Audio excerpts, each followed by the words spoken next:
Stand up. Hi there, it's Wednesday, May 12th, and I'm very happy that you are here today. Thanks so much for listening to the show, especially if you listen to it daily and enjoy the headlines and clips. I'm going to put out a survey to see what people like, see if I might make some changes with the format. A few of you have made some suggestions, and I really appreciate it. StandUpWithPete@gmail.com. Look for that survey very soon. Do you listen to the news? Do you listen to the interviews? What kinds of interviews do you like the most? Would you like me to do something different with the show? Any of it, any ideas, all of it. I welcome it in all of the ways. How do we build the community, the hangouts, and more?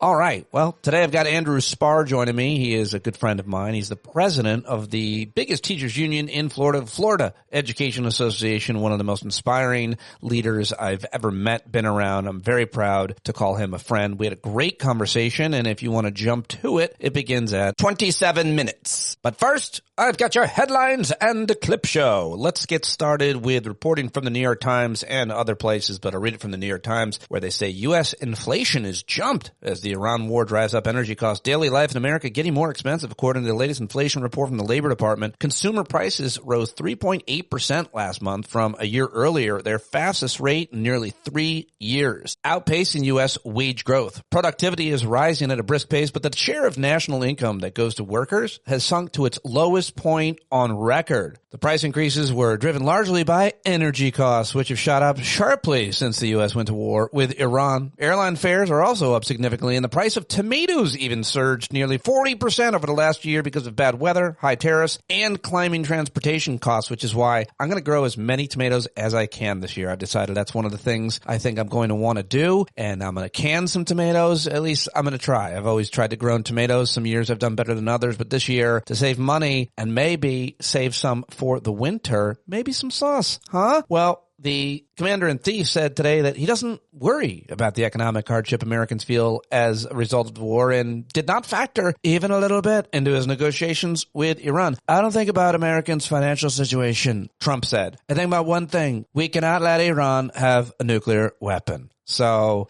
that is the inflation report, and the reason overwhelmingly is this war of choice, stepping on our own dicks because Donald Trump and his friends and his supporters do not care about America, or they don't realize that he is selling it all as fast as he can. I mean, he literally said, I don't care about Americans' financial situation. Are they going to put that? Shouldn't everybody hear and see him say that? What a dumb shit. New York Times is also reporting that classified U.S. intelligence assessments show that Iran has operational access to 30 of its 33 missile sites along the Strait of Hormuz, suggesting that its military remains far stronger than General Fatton has asserted, and Pete Hegseth as well. A top Pentagon official testified that the cost of war had risen to around $29 billion. I promise you, it's a whole hell of a lot more than that. Kuwait accused Iran of trying to infiltrate one of its islands. Just a few of the headlines coming out of day 74 of the war in Iran. Yesterday, the FDA commissioner resigned. His name is Marty McCary. He was a commissioner of the FDA, and apparently he said that he resigned over the administration's decision to authorize fruit-flavored e-cigarettes, telling people close to him that he could not in good conscience approve flavored vapes. I think that's his spin, but I don't think he was playing ball and doing what we'll find out more, I'm sure. House Democrats took the Epstein investigation to Donald Trump's doorstep on Tuesday as they held hearings with survivors, their families, and other advocates near his Mar-a-Lago estate and not far from Jeffrey Epstein's own home, where he sexually abused dozens of girls, likely along with Donald Trump. And some really powerful testimony yesterday. I will play some of it for you. The latest hantavirus data is that you don't need to worry, but global health officials are warning that the number of hantavirus cases, which was 11 as of Tuesday, could rise, as one American who was on the cruise ship at the center of the outbreak revealed new details from his quarantine room, apparently. But yeah, that's still not a concern, apparently, according to epidemiologists that I'm reading and seeing. What are you reading and seeing? Are you worried? Do you have a pet rat? Kevin Warsh took another step toward becoming the Federal Reserve Chair yesterday, clearing a key Senate vote that puts him on the central bank's board of governors. The upper chamber voted to approve his nomination, 51-45, mostly party line basis. Only Senator John Fetterman cross lines to vote for this terrible pick of Trump's, who could not admit that he lost the election, I believe, in his Senate confirmation hearing. Big election in Nebraska. Too late for me to get it on today's news, but pay attention to that. You can feel his energy has left because he is meeting with China's leader, and that should be really embarrassing. I think that there's a lot of concern about what he is going to tell the leader of China in terms of secrets that he's not supposed to tell him. There's real concern about that. Yesterday, Sam Altman, OpenAI's chief executive, took the stand in Elon Musk's lawsuit against the company, testified that Musk wanted control of it. A rising number of Labor Party lawmakers have demanded the resignation of Prime Minister Keir Starmer, including a couple of his cabinet secretaries, apparently. In Texas, the state banned rainbow crosswalks, but San Antonio made rainbow sidewalks instead. How about that? And finally, Conan O'Brien is set to return to host the Oscars again next year, which is great. I'm sure my friend Laurie Kilmartin and others, Dan Cronin and other guys I know, are going to be writing on that, I hope, and I love it. Love it. Okay, well, that's the headlines. That's what I've got for you here. Now let's get to the clips. Time for the clip show. Let's start with a few clips that refer to our war in Iran, our war of choice, day 74 or day 75. Here's Washington Post foreign policy national security analyst Josh Rogin on CNN. We're in a quagmire. This state of affairs was not only predictable but predicted, and we're exactly where everyone except for Trump said they thought we'd be, which is a stalemate. And the Iranians have blockaded the strait, and we've blockaded their blockade. And essentially, we're playing a game of chicken, okay? And the Iranians are not going to blink because they don't care about the suffering of the Iranian people. And Trump's not going to blink because Trump doesn't care about the suffering of the American people. And so when you have a game of chicken where neither side has any incentive to blink, of course, it's going to lead to bad outcomes and possibly more violence. Very tragically, actually. And so Trump has a plan, but he won't tell us what it is. Great. So what does that lead to? It leads to what we have here, which is a failure of communication. There you go. Josh Rogin and his weird little voice nailing it. Absolutely perfect, the way that he distilled that. And the Secretary of Defense and the Chairman of Joint Chiefs, Dan Kane, were testifying yesterday on Capitol Hill. I thought this was a pretty interesting back and forth between Senator Dick Durbin, Dick Durbin's Dick Turbins, and Dan Kane. Situation in the Straits of Hormuz indicate a victory on our side? Sir, only political leaders decide victory or defeat, and that I'll leave it to them to opine on that. They are the ones who invoke or stop the use of military force. Well, then let me put it in strictly military terms. Can you explain to the American people who are facing these gasoline and diesel oil prices what is going on in the Straits of Hormuz, where Iran, which was attacked by us, seemingly as the Straits of Hormuz at a standstill, with 1,500 tankers waiting for either permission or peaceful circumstances to navigate? So I think militarily, it's a case where Iran is choosing to hold the world's economy hostage through their use of military power across their southern flank.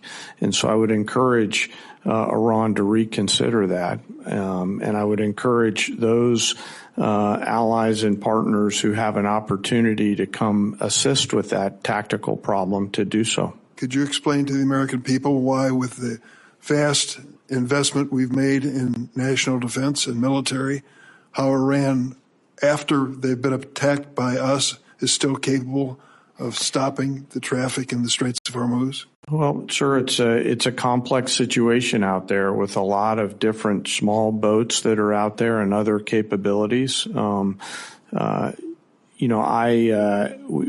Some of this is on the commercial traffickers. Some of this is on, again, back to the main problem, and that's Iran holding the global economy hostage through the Straits. I would encourage them to think wisely about their next moves and to take the opportunity to open the Straits. They have that choice to make. They certainly do. I guess the question in my mind is, as we talk about trillion-dollar-plus budgets for our military, it appears that a very small budget is holding us hostage in the Straits of Hormuz. All right. Senator Dick Durbin Not getting any answers. Very good answers from Dan Kane. Here's Pete Aguilar with Secretary of Defense DUI hire Pete Hegseth. How do we know that the ceasefire is active or not active without any documentation? We know it's evident, and the ceasefire is in effect. But is it pages? Is it 15 points? There's been different points that have moved around. Is there any other? How do we know? You just trust that the president knows that the ceasefire is active or not active?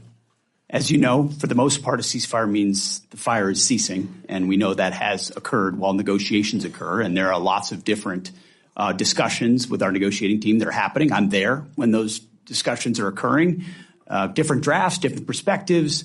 So it's a very dynamic situation where a negotiated settlement could be the outcome here, where Iran does not have nuclear capabilities. And from the Department of War perspective, we're here to support those options. All right. What a terrible performance. That man, I guarantee, is going to go down. He's going to get fired, and he's going to go down first Secretary of Defense ever. You just wait and watch. All right. Let's head over to the House Oversight Committee hearing in Florida yesterday that took place. And they had a whole bunch of witnesses, rather survivors, I should say, both, of the horrific abuse and trauma and rape from Jeffrey Epstein and his friends. And I got some audio that I thought was so powerful and so good. This one witness that went viral in her testimony yesterday, her first name, known only by her first name, Rosa, said she was first brought to the U.S. from Uzbekistan, aged 18, by late Epstein associate and model scout Jean-Luc Brunel, who secured her a talent visa and introduced her to Jeffrey Epstein. And, well, here she is. It's powerful and dramatic and tough to hear, but really, really impressive, in my opinion. I eventually found the courage to reach out for help. I stepped forward along other survivors, hoping those who allowed this to happen will be held accountable. I kept my identity protected as Jane Doe. I woke up one day with my name mentioned over 500 times. While rich and powerful remained protected by reduction, my name was exposed to the world. Now reporters from across the globe contact me. I cannot live without looking over my shoulder. I can only imagine the long-term impact this mistake will have on my life.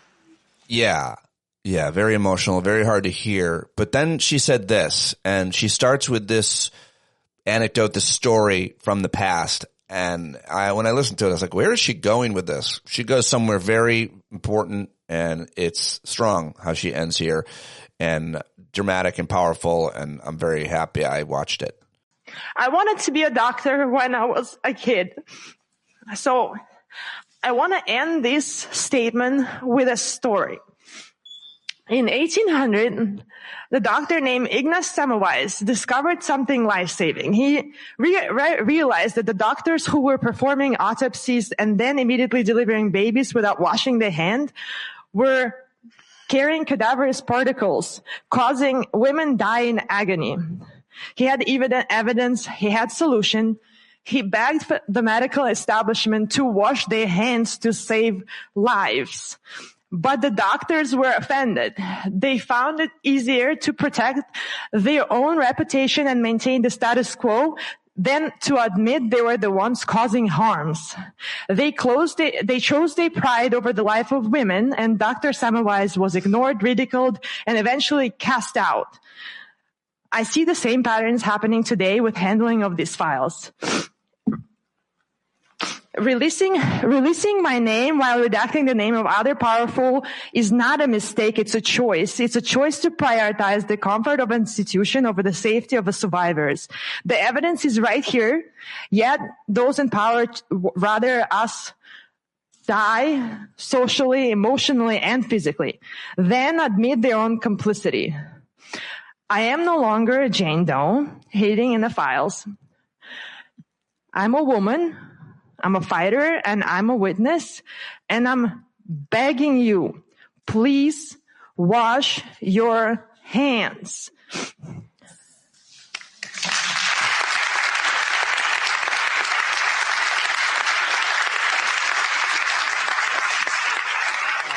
like I said, very powerful. Hopefully you got as much out of that as I did. And finally, survivors were asked by a congressman what questions they should have for the former Attorney General Pam Bondi during her deposition. And, well, this is how they answered it. And we're going to be talking to someone next week, Pam Bondi.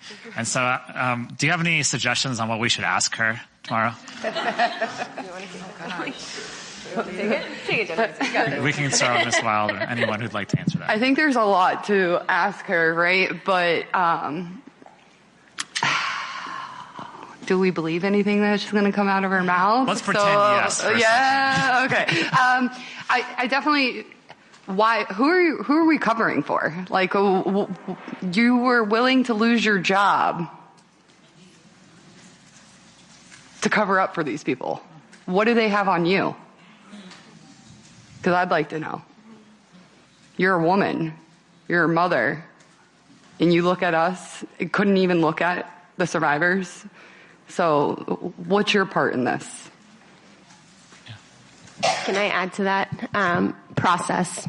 What was the process? And we would ask the same of Todd Blanche. What was the process for moving Ghislaine Maxwell? All right, there you go. And the lone Republican, Thomas Massie, I think the lone Republican. There were a few others that voted, but Thomas Massie was out front on this for sure with Ro Khanna. And I don't think we would have got that legislation without him. And as a result, they spent $20 million against him in Kentucky to primary him. And obviously his family has been threatened and he's been in danger ever since. So I got to give the guy credit. And I thought this was a very interesting answer that Thomas Massie gave a reporter while they were at a diner or something. Hopefully this is worth it. I watched it and thought it was very interesting. That was the turning point for the president. And that the fact that you have completely, you've really been the leader of that movement to try to hold people accountable, to get the files out there and everything else, even if it makes the president look bad.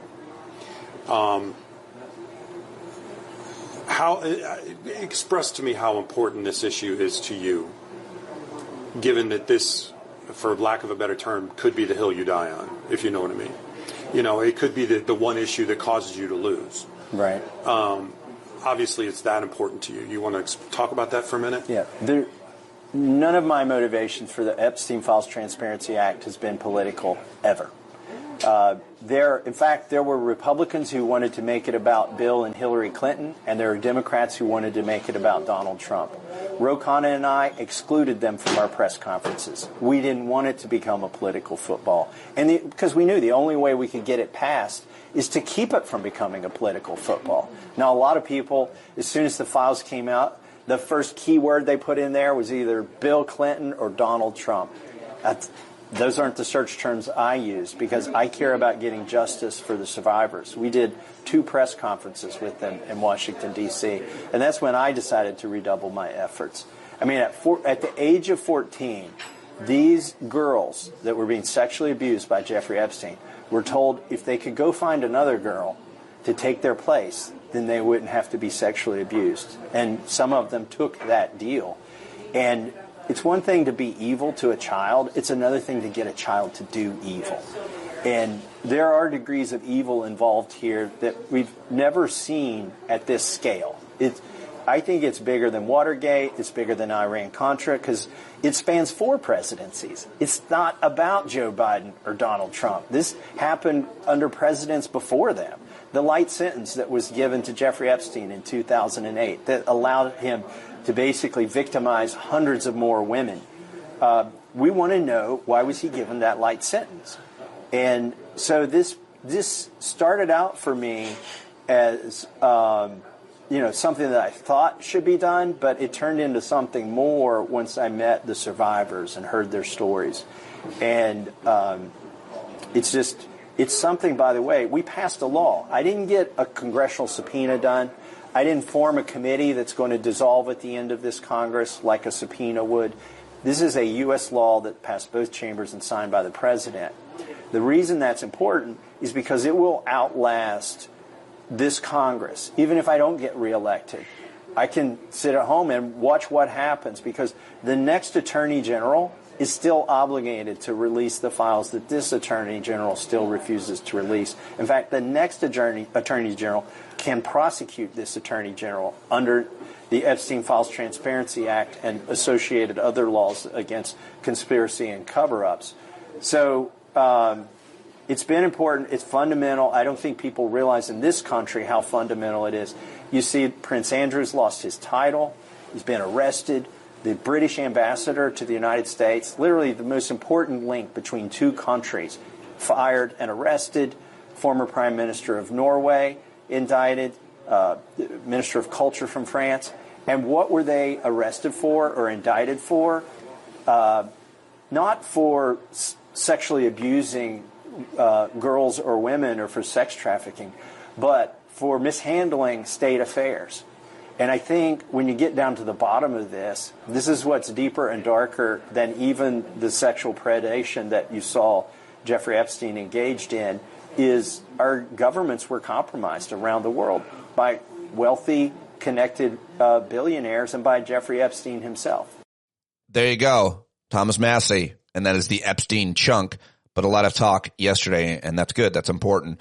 I wanted to make sure it got the proper attention here and that folks knew that it is not going away and that we're continuing to pay attention to it, inform people, and folks should be outraged until justice is even remotely done. All right, here's Senator John Ossoff. I think he was talking to the Midas Touch people, and he had this to say about the rank levels of corruption in this administration. Go deeper on the Saudi and Emirati connections, because I think this is some of the most blatant and grotesque conflicts of interest and corruption in the history of White Houses. But I also just want to put us on alert that we need to be watching like a hawk as this president engages with Xi Jinping. Because the message that he and his family and his emissaries have been sending to the whole world is that the personal, private business of the first family and the interests of the United States are in the view of this president linked. That's the message that the world has gotten. And we have to be on alert that the Chinese leadership may see opportunities to influence the foreign policy of the United States by offering direct or indirect inducements commercially that suit the interests of the Trump organization, the president's businesses, his crypto venture, his son's businesses, his sons now with this sprawling business empire. We didn't suddenly become great entrepreneurs. It's just that the whole world thinks they can curry favor with the president of the United States by patronizing his family's businesses. I mean, Jared Kushner, who had already received through his private equity firm, Affinity Partners, billions of dollars of Saudi investment, very substantial Emirati investment, has been reportedly going around the Middle East asking for billions more from princes and sheikhs in the region while moonlighting as the special envoy or whatever they call him, leading the most sensitive American diplomacy. It's grotesque. It's absurd. And I think that the American people see it for what it is. And it is another reason that a wave is building toward these midterm elections that is going to rebuke these abuses of power and this corruption in a historic way. All right. I've also got a little audio from James Comey for you, and you might not like James Comey, but he has been wronged by this Justice Department and this president for sure. He and his family, his daughter Maureen, has been targeted as well. She was fired. She's the person who actually prosecuted Ghislaine Maxwell, so that looks pretty bad. Anyway, here he is yesterday with Nicole Wallace on MS Now. What is your family's pain like right now? Look, it's bad to be indicted. It's bad when someone you love is indicted, but they've kind of gotten used to the fact that because I've been a critic of Donald Trump, I'm a target. I'm sure John Brennan's family feels that way, Jim Clapper's family, and lots of others. There's a cost to speaking up in this strange era, awful era we're in now. And I think they accept that. I think they're proud that I act the way I do. I'm not going to be quiet. I'm going to continue to speak about what I believe. But of course, it's a burden for a family. That to me is a part that I regret, but they're strong people. Yeah, all right. There you go. James Comey on MS Now yesterday. And finally, what I've got for you is some jokes, some comedy coming to you from Seth Meyers, the Late Show on NBC. Late Night with Seth Meyers on NBC. In a new interview, President Trump said that he personally wants to go to Fort Knox and look at the country's gold reserve, I assume to get some decorating ideas. White House announced yesterday that President Trump will go to Walter Reed Medical Center later this month for a medical checkup. Later this month? Dude, you're aging like a countertop banana. Go now. During an Oval Office event yesterday about maternal health care, Dr. Mehmet Oz said that 1 in 3 Americans are, quote, underbabied, which has to be the absolute weirdest way to say that. I'll respond so he can understand. Maybe people are underbabied because they're overjobbed and undermoneyed, and rather than find themselves overbabied and underhoused, it's safer to say underbabied and overcatted. A group of evangelical leaders gathered over the weekend to bless President Trump's gold leaf statue at his Doral golf course, but then it moved and they realized it was just actually him. Eric Trump posted a rendering on X yesterday of the Trump Tower Tbilisi, which is the Trump organization is set to build in the country of Georgia. Said Eric, country? Oh, I'm in trouble. According to a new analysis of federal contracts, the cost of President Trump's renovation to the Lincoln Memorial reflecting pool is more than 7 times greater than the $1.8 million he has quoted publicly. Even worse, now it's going to be above ground. Disgraced activist Rachel Dolezal, who posed for years as a black woman despite being born white, said in a new interview that she's training to become a sex coach. Well, no better way to confirm that you are indeed very white. A contestant on The Price is Right recently won the largest prize in a single pricing game in the show's history, a gallon of gas. And finally, a 28-year-old woman was arrested recently after she allegedly pretended to be a 16-year-old student and enrolled at a high school in the Bronx, though I'm pretty sure that's just the plot of the movie Grease. All right, there you go. Jokes, comedy. Now let's get to my guest, shall we? He's the president of Florida Education Association, longtime listener and supporter, and a guy who's become a good friend of mine, one of the most inspiring leaders I know, and he's always got the finger on the pulse of everything education, which so often starts in Florida, the attack on public education. So I wanted to sit down and get an update from him. Let's do it right now. Go follow him right now on Blue Sky. Give it up. Andrew Spar, everybody. A good friend of mine, one of the smartest people I know, one of the best, most inspiring leaders I know. Thankfully, Florida has him because you got to be special forces to be in organized labor, much less education in Florida. You've been in those trenches for years now. Thank you for joining me. Good to see you. Always good to see you, Pete. And you left out, the guy with the great head. Yes, we have matching heads, matching domes. And if they, God only created so many perfect heads, and the rest he had to cover with hair. So. If they invented, they have that weight loss miracle drug, if they invented a drug that was didn't have any side effects to grow your hair back, would you take it? I'm out. I don't want hair anymore. I don't think I would. Yeah. I don't think I would either. I think it's become who I am. Yeah. So it's kind of different. Yeah. I shaved my goatee off one time and during a winter holiday break or something. And my girls were like, Dad, what did you do? Yeah. Never again. Because they've only known I've had this for so long. So, I think it becomes who you are. Yeah, I'm the same. If I shaved this off, I would be arrested just because of how I looked. They'd be like, we can't have you around kids or people. Lots to talk with you about. But just before we get into it, let's just, talk about the importance of organized labor, reminding people how important public sector unions especially are and how under threat they have always been and how it might be harder than ever to join the teachers union in Florida, yet you persist. Just talk about the importance of them in Florida and in general. My mom had this horrible car accident in January, and because of her time as a teacher, obviously Medicare was a huge help, but she didn't have any bills. She had amazing health care as a result of being a teacher. You could take it from there, though. Well, you hear the saying all the time, life is better in a union. And, there was a point when I was growing up, when you were growing up, where people were proud to have a union job because that meant you had good health care. That meant you had a contract at work, some job protections. And, there's been this attempt to kind of whittle away at that. And here in Florida, we faced it significantly a couple of years ago. The governor passed legislation that made it harder for people to have their union, took away our right to have union dues deducted out of our paycheck, the safest, easiest way to pay our union dues. They took that away. They made it harder and said we had to have at least 60% membership. Now, Florida is what's known as a right to work for less state. People don't have to join their union. There's no fee if they don't join their union. We don't represent them either. But it does weaken it, right? It weakens our ability to do everything we want to do as a union because people choose to sit it out. And it's the collective voice that gives unions their power, their ability to negotiate a better life for people.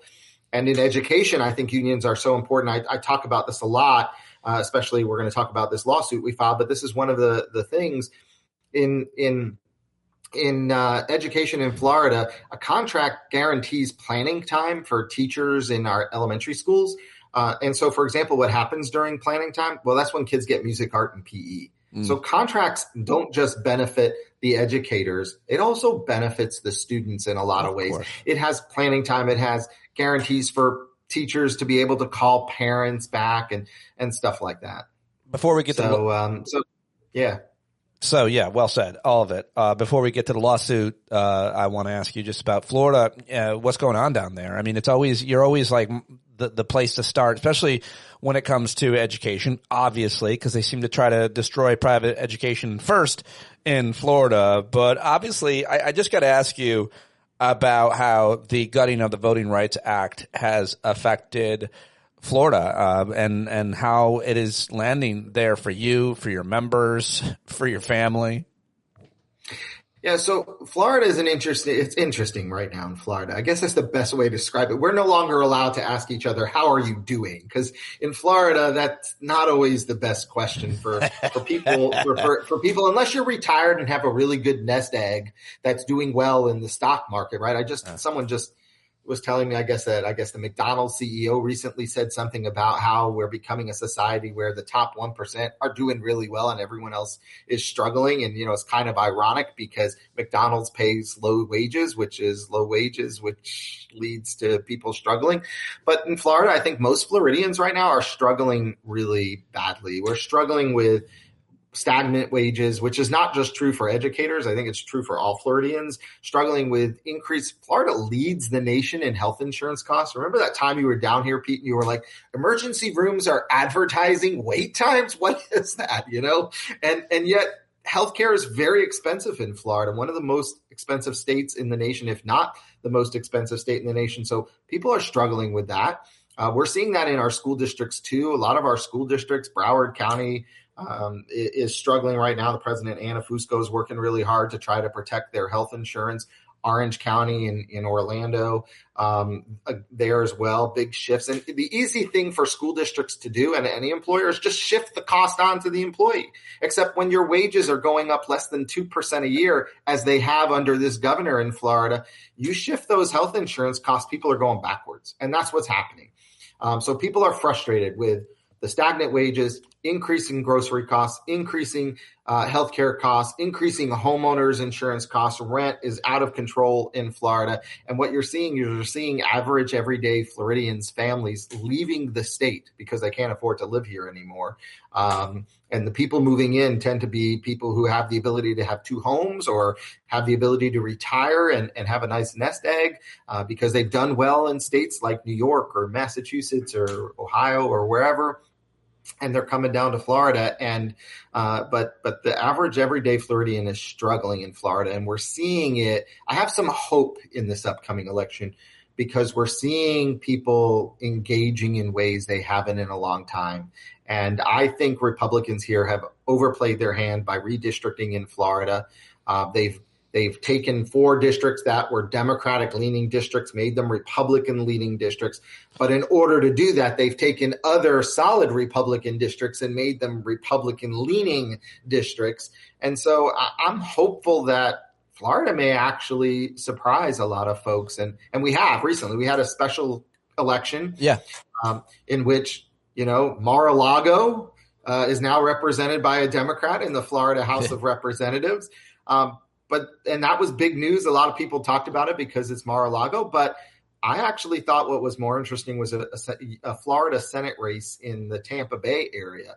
A union guy was running as a proud union member and said, I'm a union guy and I understand what the struggle is every day. And he ran on that message of the everyday Floridian and won in a very close election against the well-funded, anointed Republican opponent in that seat. And I think that really shows that Floridians, and he had to have way more Republicans voted in that election than Democrats. And so he had to have gotten Republican votes as well as the no party affiliation independent vote. And I think that's because people are tired of being dumped on and being promised a bill of goods, but lawmakers go to Tallahassee and do whatever they want, and Floridians are left behind. And, you mentioned even if there were wage increases and other benefits that citizens got in Florida, a lot of that across the nation is erased by inflation as a result of the trade war and the war in Iran, the price of gas. And you got to imagine that voters are going to be thinking about that in November because those costs aren't going down by then. Is that something that unfortunately you're counting on there to change the makeup and maybe get some actual change in Florida? I can tell you it's the message that people need to run on right now in Florida and probably across the nation. But in Florida, gas is closing in. I think today it was like $4.40 a gallon or something like that. Gas prices continue to rise in Florida. Grocery stores, you go get your bag of groceries. You could go for $100. You'd come out with 4 or 5 full bags of groceries. And $100 now, you're coming out with a bag and a half of groceries. And I think people are realizing that. And rent, it is really hard. Our property values have shot up a lot. Homeowners insurance is extremely high. And so rent has gone up a lot. And, people are having a hard time finding like 1-bedroom apartments for less than $1,700 a month. And, you're only at a job that's paying you, maybe $3,000 a month. So 60% of your income is just going to pay the rent. Then you got to pay your electric bill, which has been out of control. That's kind of overseen by the state, and they keep authorizing these significant increases. So I think there was a double-digit increase just recently on electric in the state of Florida. So it's just really hard, and I think that's something every American right now is struggling with to some extent. But look, as educators in Florida, I will say this, under this governor who touts how great he's been for public education, and he's not, over the 8 years this governor has been in office now almost, average teacher pay has gone up a total of 12% in 8 years. That's why educators are struggling in the state of Florida at a higher rate. And I was mentioning some of the union stuff that the governor has done. He actually signed a new version of this anti-worker, anti-freedom bill, like we like to call it. Some people call it an anti-union bill, but it's about taking away the rights of workers to be able to organize in their union. He signed it on May Day. Crazy. He signed it May 1st on May Day at a public high school. And he said, this is a bill, literally said, this bill will now allow us to decertify teachers unions in the state of Florida, do away with teachers unions. And he said, teachers unions don't have a right to exist. We have a constitutional right because in the Florida Constitution, it says public employees have the right to a union. But he did this on May Day at a public high school. You know what he didn't do at that public high school on that day? He didn't go in there and talk to students. He didn't go in there and say to students, hey, I know AP and IB and the Cambridge ACE exams are starting next week. How you guys feeling? You ready for it? Give them a little pep talk. He didn't do that.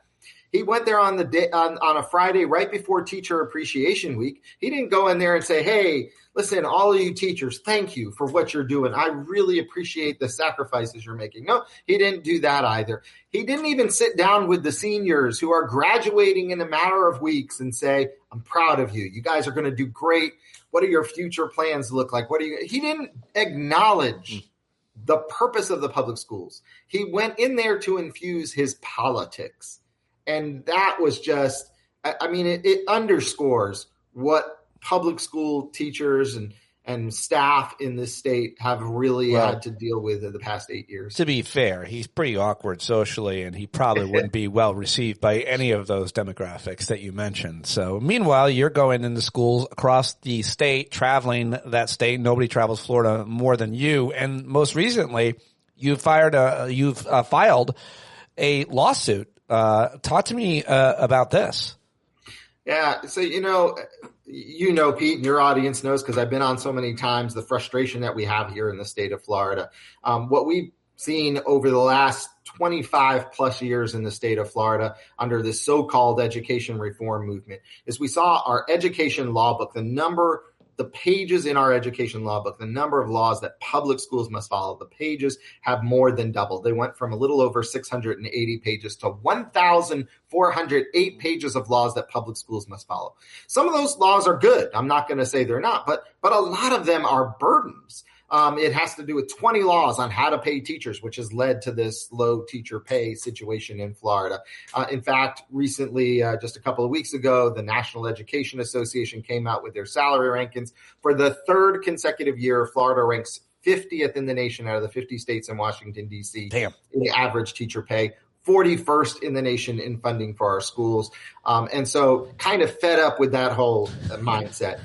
Then you look at vouchers and charters in Florida. 2 years ago, they went to universal vouchers in Florida. 70% of the nearly $5 billion next year will be goes to kids who've never been in public schools. They were already in private schools. It was a handout of public dollars out of our public schools to these voucher programs with little to no accountability. Right. Again, 1,408 pages of laws for public schools, about 19 pages of laws for the voucher program. And what's happened under that? Well, the Florida Auditor General, who works under the governor in the executive branch, came out with a scathing report about the voucher program and the inequities and pointed to one problem that happened last year, where about 30 or 40,000 students who were in public schools in Florida, but somehow appeared on the voucher roster. And $270 million was given to this voucher company that oversees these vouchers. And no one knows what happened to it. No one can find it. Wow. The state has no idea. Literally ripped out of public school money. No one knows where it went. And the Auditor General said, you need to have some oversight. The Auditor General actually criticized the Department of Education in Florida, which has a department of choice with 36 individuals, and only one person oversees anything to do with vouchers. Wow. We hear stories, and I think I've shared this before, stories of people traveling to Disney World on taxpayer dollars, people getting a Winnebago and traveling around the country on taxpayer dollars, people redoing their home on taxpayer dollars, calling it all educational expenses. And so that's been a real issue. And so that frustration, this past legislative session, it ended in the middle of March. The legislature didn't do anything to deal with the teacher pay issues, which they could have. They had legislation to do it. They didn't do anything to address the massive teacher and staff shortage we have in the state of Florida. They could have. They didn't. They didn't do anything to address the regulatory burden that public schools are under. Many of those laws are intentional, meant to undermine and make it harder for public schools to exist. They didn't do that. And they didn't do anything to address the 17 recommendations from the Auditor General to fix the voucher issue. They didn't do any of that. And by the way, the one thing the Florida legislature is constitutionally required to do is pass a budget. They didn't even do that. They came back this week. They're going to start working on the budget, but they didn't complete it in time. And so for those reasons and everything that's going on, myself as a parent, 7 other parents, and the Florida Education Association, which we will soon be joined by other groups, filed a lawsuit against the state saying that the state is not fulfilling its constitutional requirement. In the Florida Constitution, Article 9, Section 1, it says that it is the paramount duty of this state to provide for a uniform, safe, secure, high-quality education for every child in the state through a free public school system. And that's what we're going after, this idea of uniformity. You cannot say when we have a massive teacher and staff shortage in our public schools, underfunding, under-resourcing of our public schools, billions of dollars being drained away. Public schools are rightfully required to have fully certified teachers who have degrees, who have demonstrated competencies in order to get certified. Private schools can hire someone without a degree. They don't even have a high school degree, and they can call them a teacher. Public schools have a layer of requirements, minimum standards that students must meet curriculum-wise. We have to communicate with parents about that curriculum.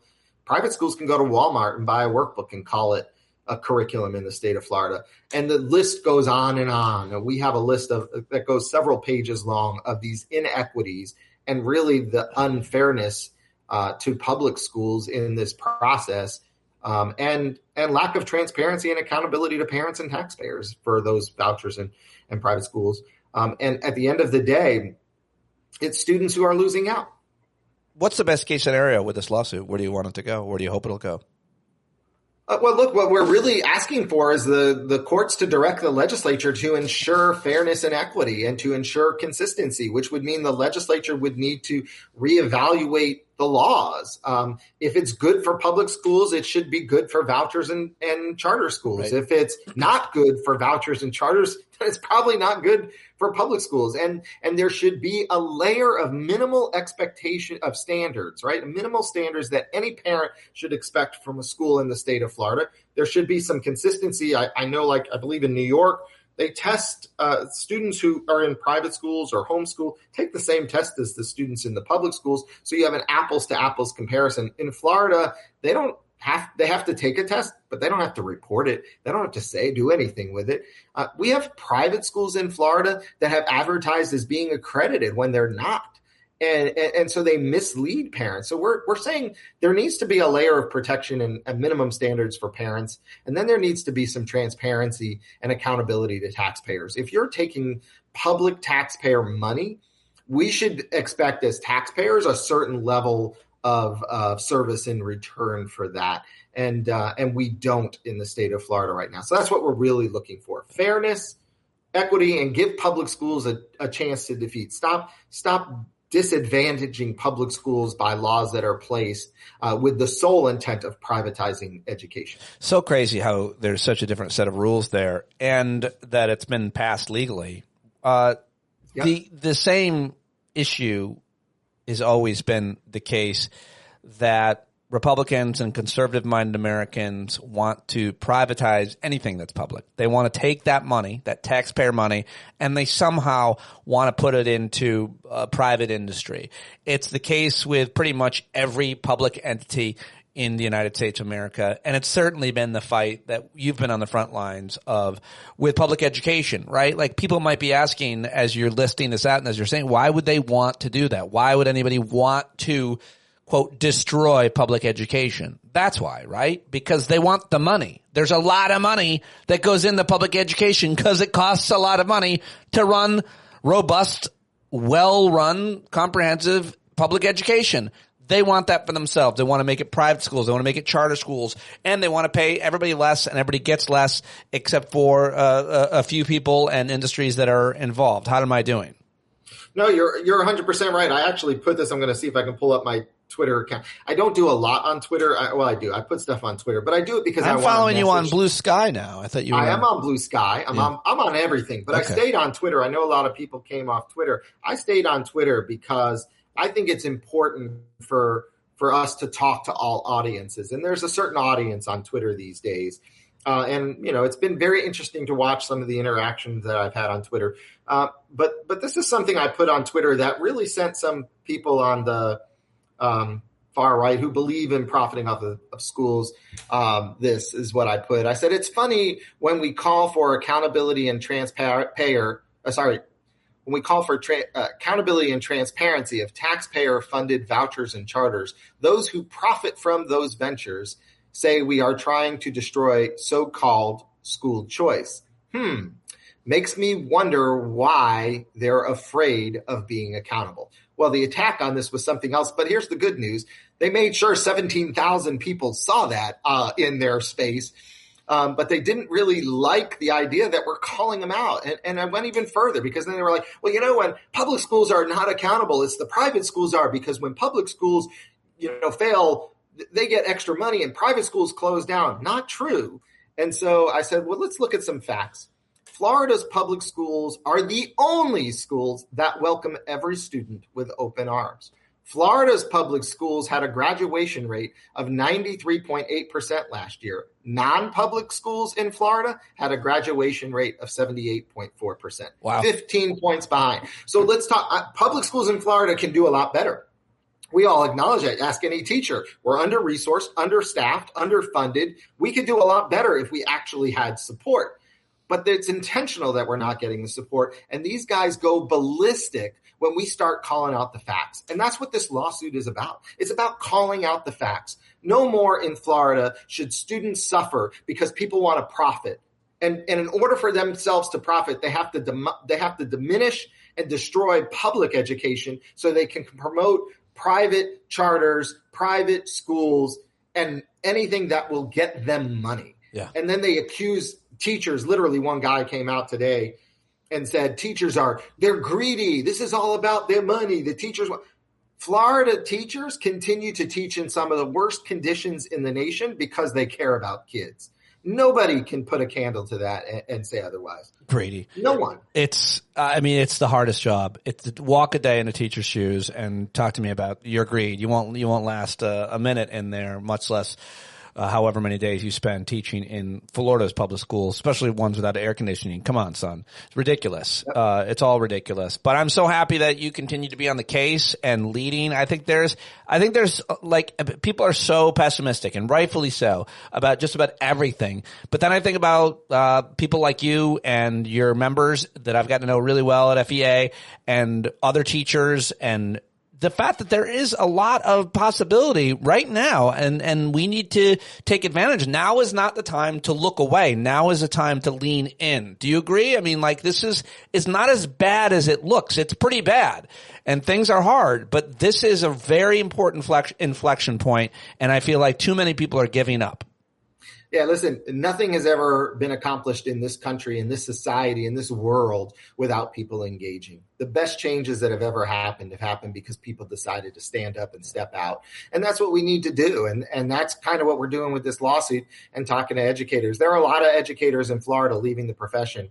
I've said this before. My own daughter, my youngest, who's in 11th grade, this year her anatomy teacher left in the middle of the year. And there was like 3, 4, 5 weeks she didn't have an anatomy teacher.